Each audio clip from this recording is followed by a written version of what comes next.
السلام علیکم اور ہوپ میں آپ کو ایک بار پھر خوش آمدید۔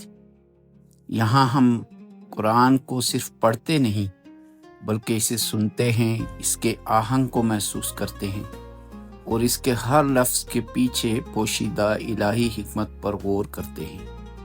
اس قسط میں ہم التعبیر القرآنی یعنی قرآنی اسلوب بیاں کے حیرت انگیز نکات کے ساتھ اپنے سفر کو آگے بڑھاتے ہیں۔ ایک ایسا سفر جو یہ آشکار کرتا ہے کہ قرآن کا ہر لفظ الہی حکمت اور کامل توازن کے ساتھ اپنی جگہ پر رکھا گیا ہے۔ قرآن مجید میں بعض اوقات ایک ہی مادے سے نکلنے والی دو صورتیں ساتھ لائی جاتی ہیں تاکہ معنی پوری طرح واضح ہو جائے۔ اسی ضمن میں ڈاکٹر فاضل السمرائی ہمیں بسم اللہ میں اللہ تعالیٰ کے اس ارشاد کی طرف متوجہ کرتے ہیں، الرحمن الرحیم۔ الرحمن اور الرحیم اللہ تعالیٰ کے اسماء حسنہ میں سے دو عظیم نام ہیں جو ایک ہی مادہ رے ہا میم رحم سے ماخوذ ہیں، مگر عربی زبان میں ان کی صرفی ساخت اور اعتقادی مفہوم ایک دوسرے سے مختلف ہیں۔ یہ دونوں نام عموماً بسم اللہ الرحمن الرحیم میں اکٹھے آتے ہیں تاکہ رحمت الہی کی ہماگیر اور ہمہ جہت حقیقت کو واضح کیا جا سکے۔ یہ دونوں ایک دوسرے کی تکمیل کرتے ہیں، دونوں رحمت، شفقت اور محبت آمیز مہربانی پر زور دیتے ہیں۔ پہلا نام الرحمن صرف اللہ کے لیے مخصوص ہے اور عظیم و وسیع امور میں رحمت کی طرف اشارہ کرتا ہے۔ دوسرا نام الرحیم انسانوں کے لیے بھی استعمال ہو سکتا ہے اور نسبتاً محدود درجے کی رحمت کو ظاہر کرتا ہے۔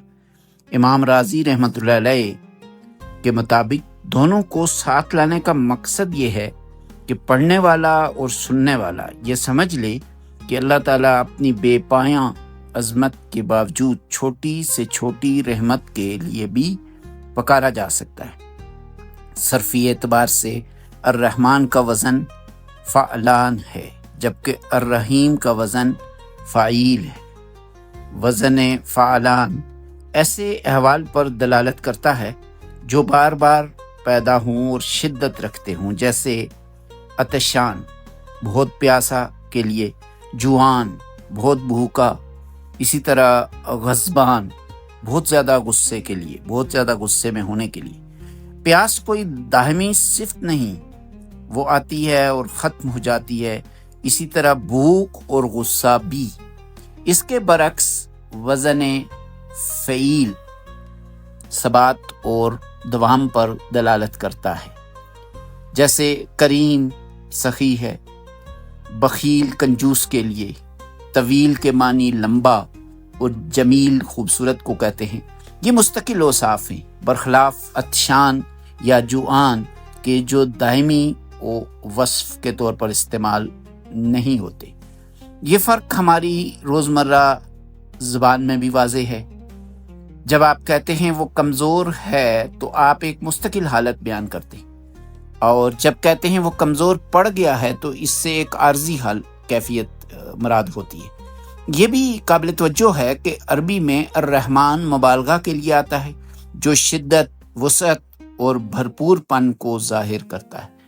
یہ ذات کے اعتبار سے نہایت مہربان ہونے پر دلالت کرتا ہے، اگرچہ یہ ساخت بظاہر عارضی یا فعال کیفیت کی طرف اشارہ کرتی ہے، لیکن جب اللہ کے لیے استعمال ہو تو اس سے ہمیشہ جاری بے حد و حساب اور فوری رحمت مراد ہوتی ہے۔ یہ نام صرف اللہ کے لیے مخصوص ہے اور اسی کے لیے خاص شمار ہوتا ہے، جبکہ الرحیم رحمت میں دوام، تسلسل اور پائیداری کو ظاہر کرتا ہے۔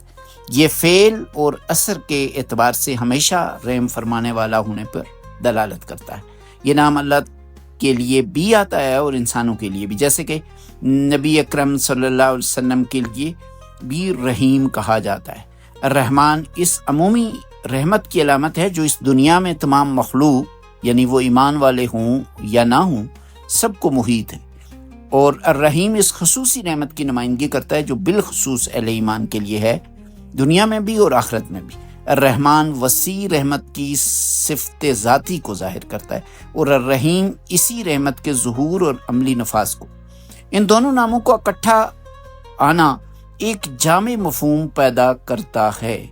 اللہ وہ ہے جس کی رحمت انتہائی وسیع اور ہر چیز کو گھیر لینے والی ہے، یعنی وہ الرحمن ہے، اور وہی ہے جس کی رحمت دائمی بھی ہے اور اہل تقوی کے لیے خاص اجر کا سبب بھی، یعنی وہ رحیم بھی ہے۔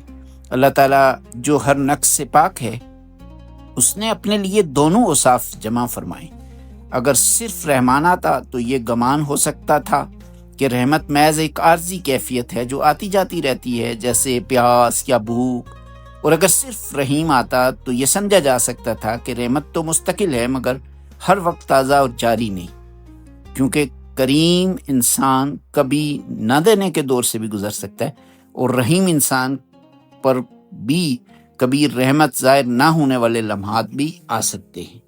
مگر اللہ کی صفات کامل ہیں، اس نے دونوں صیغے جمع کیے تاکہ بندہ یہ سمجھے کہ اس کی رحمت نہ صرف مستقل صفت ہے بلکہ ہر آن تازہ ہونے والی بھی ہے، بلا توقف اور بلا انقطاع، ان سیزنگ اور ان انٹرپٹڈ، تاکہ کوئی شخص اس سے نا امید نہ ہو۔ یوں اللہ تعالیٰ نے اپنی ذات کے لیے رحمت کی صفت کو کامل ترین انداز میں جمع فرما دیا۔ پس قرآن میں نحو و صرف کبھی اتفاقی نہیں، ہر حرف، ہر لفظ، ہر فعل، ہر اسم، ہر مصدر، ہر حرکت اور ہر سکون اپنے معنی کا آئینہ دار ہے۔ اس لیے جب ہم قرآن کی تلاوت کریں تو صرف یہ نہ سنیں کہ وہ کیا کہہ رہا ہے بلکہ یہ بھی سنیں کہ وہ کیسے کہہ رہا، کیونکہ اسی لفظی آہنگ میں ہم وحی کی زندہ دھڑکن کو دیکھتے ہیں اور اللہ کے ابدی کلام کی خاموش مگر پرہیبت خوبصورتی کا مشاہدہ کرتے ہیں۔ خوب کے ساتھ رہنے کا شکریہ، ہم سے جڑے رہیے کیونکہ ہم التعبیر القرآنی کی لازوال فنی لطافتوں کو بے نقاب کرتے رہیں گے۔ والسلام علیکم ورحمۃ اللہ وبرکاتہ۔